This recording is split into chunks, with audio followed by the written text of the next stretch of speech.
Hey, this is Mark Rodriguez, and you're watching the Review Sanctum, where everything and anything may be reviewed. Today we're talking about Spider-Man Far From Home. I just saw it this past weekend, and I gotta say... Whoa! Spider-Man Far From Home? I saw that movie too! Oh, hey Fish Hunter, haven't seen you in a while. Yeah, this is Fish Hunter. He's a friend of mine and Johnny's. We actually met up back in Mexico back in the day. You know, did a couple of videos a couple of years ago and stuff like that. He kind of drops in from time to time. But, dude, I'm kind of busy doing a review here. I'm trying to review Spider-Man Far From Home, you know. Oh, you're going to review the new Spider-Man movie.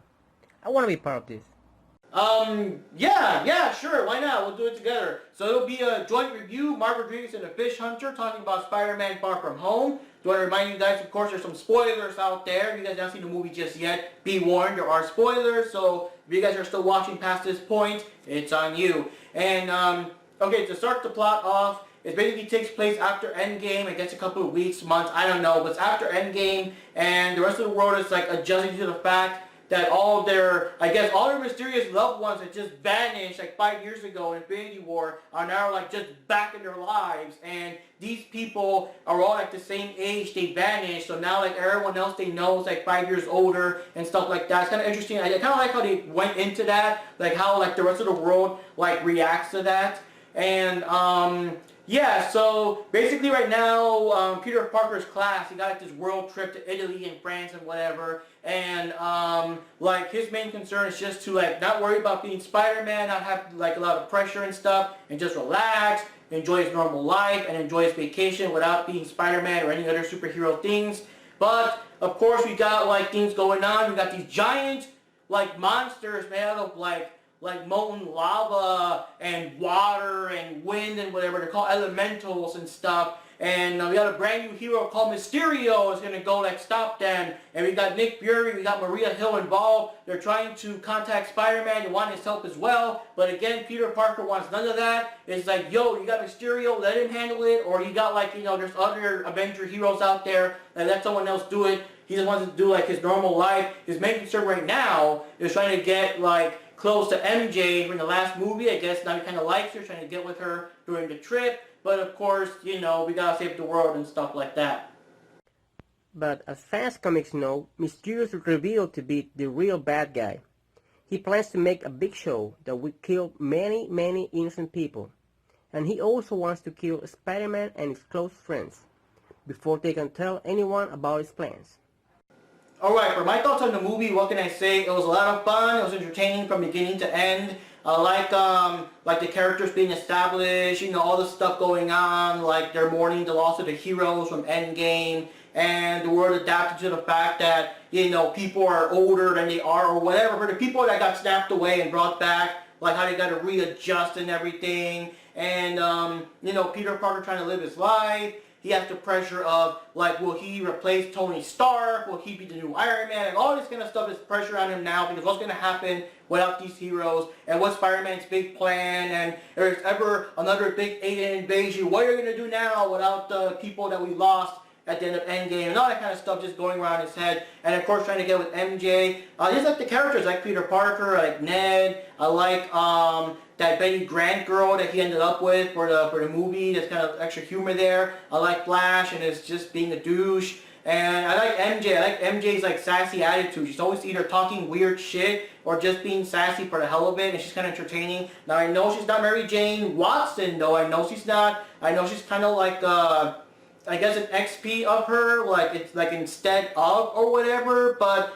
I don't know, I just like her smart ass attitude. It's kind of cool and everything, and apparently so does Peter Parker. And yeah, pretty good movie. I like the characters. Like a lot of the movie in the beginning deals with the characters and what they're doing, so I do like that the classroom overall, the teachers, everyone's just cheesy. I like how everyone is basically like entertaining characters to watch, so that we don't get like, so the average moviegoer doesn't get like bored or whatever, waiting for all the action to start and things like that.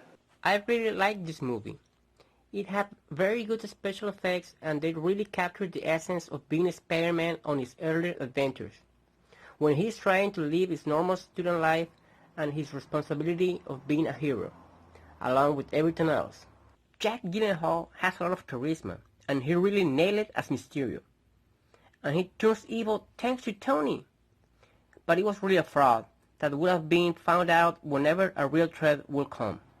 Yeah, I agree, because Mysterio's grandmaster plan was to be known as the world's greatest hero and also like steal Tony's technology. He was another one of those, angry ex-employees of Tony Stark and whatever, but he also wanted to be known as the world's greatest hero. But it's like, what are you going to do when a real threat appears? If Thanos comes back, or Galactus appears, or a Kree invasion or whatever, it's going to be like, okay, the Avengers aren't available, Mysterio, you're the only hero available, you're up. And he's going to be like, oh shit, because like all his illusions and whatever aren't gonna help against like a real alien invasion, But two things I like about Mysterio. Number one, I like that the fights between him and Spider-Man, like they were like straight out of a comic book, like just the special effects, reality warping all over the place, and you can't tell what's real, what's not. The backgrounds change, and just everything getting warped around. It's so well done, so awesome. It's like you're watching one of those cartoon episodes where Mysterio appears with the same kind of thing. It was super amazing, and I'm glad they waited for modern day special effects, because I'm not 100% sure they could have pulled it off this well back in like 2012 or 2007 or whatever,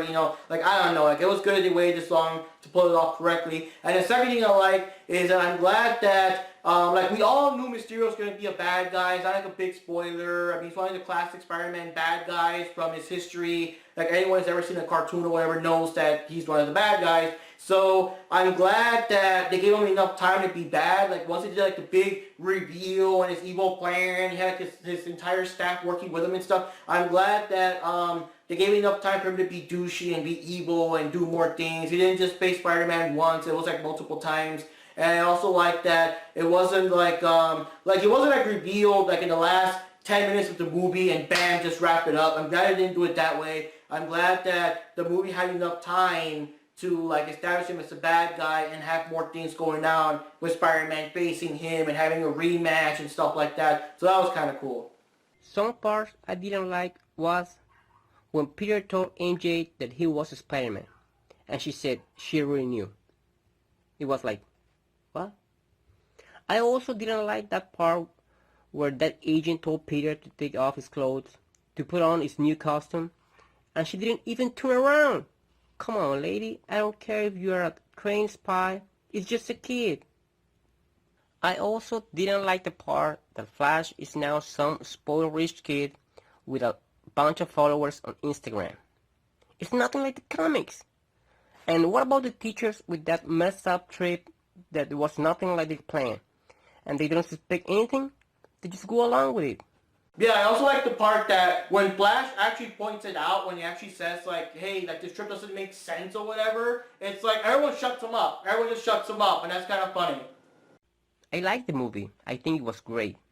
And I think they have a lot of material to work with. I just hope they hurry up and make 1 or 2 movies if they want to keep Peter in school before he looks too old. Do you remember the final Harry Potter movie, Mark? He looked more like Harry Potter. I don't want to see the same thing happen to Holland. Yeah, I do kind of agree. Like, Harry Potter did look very old.